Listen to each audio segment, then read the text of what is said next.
The U.S. is among dozens of countries that are pausing funding to a UN aid group in Gaza over allegations that some of their staffers had ties to Hamas's October 7th attack. Now, the group's advocates say the move punishes millions of innocent civilians, making a desperate situation in Gaza even worse. Our Debora Patta is in Tel Aviv. Debora, good morning. A very good morning, Anne-Marie. Well, the United Nations says it is horrified by these allegations and has launched an internal investigation and says any of its employees involved in acts of terror will be held accountable, including through criminal prosecution. Hunger is circling Gaza. After nearly 4 months of war, famine is at the door. With more than 2 million people depending on UNRWA, the accusations could not have come at a worse time. In a document given to the UN, Israel accuses 12 UNRWA employees of being involved in the October 7 Hamas attack, including the kidnapping of Israeli citizens and a kibbutz massacre of 97 people. Deeply troubling. Secretary of State Antony Blinken has stressed the accusations are highly credible and it is essential that the UN resolves this quickly. No one has the reach, the capacity, the structure to do what UNRWA has been doing.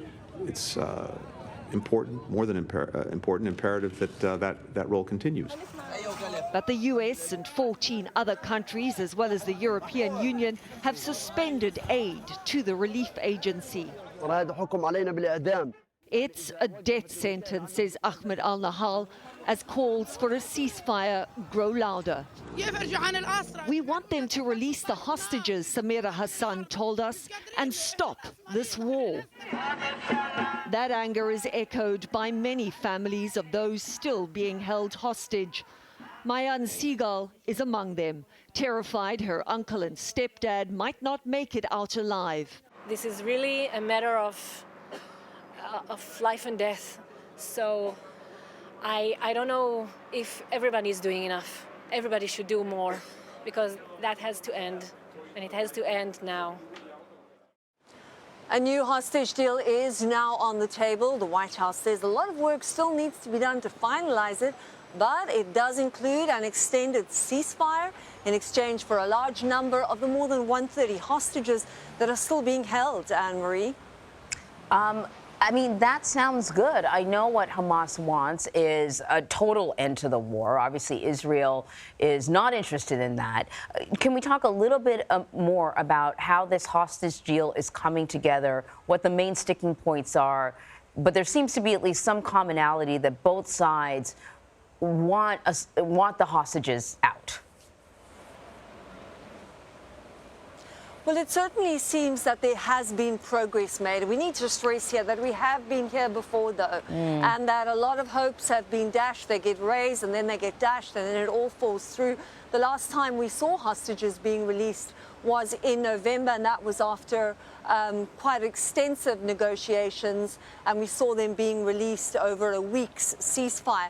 This one would be a lot longer. The deal on the table, which has been negotiated by the US, Qatar, Israel, and the Egyptians, includes an extended ceasefire. In fact, they're talking of possibly even a 2-month-long ceasefire that would allow large numbers of the more than 130 hostages still being held. Hamas is looking over it, as you correctly pointed out.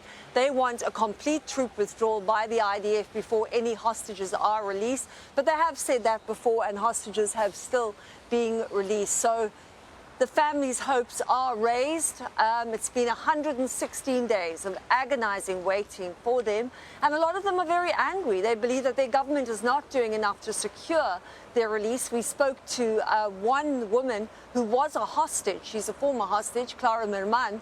She was released in November. Her partner and her brother are still there, and she said it was terrifying. They'd sit there, they'd hear the sounds of the Israeli bombardment, they'd hear Hamas missiles going out, and they were terrified that they would be killed when that happened. And she said time moves very, very slowly. Her heart, she says, is still there. She wants them out now. I'm sure everything has sort of come to a complete grinding halt since October 7th for the hostages and their families. Debora, thank you very much.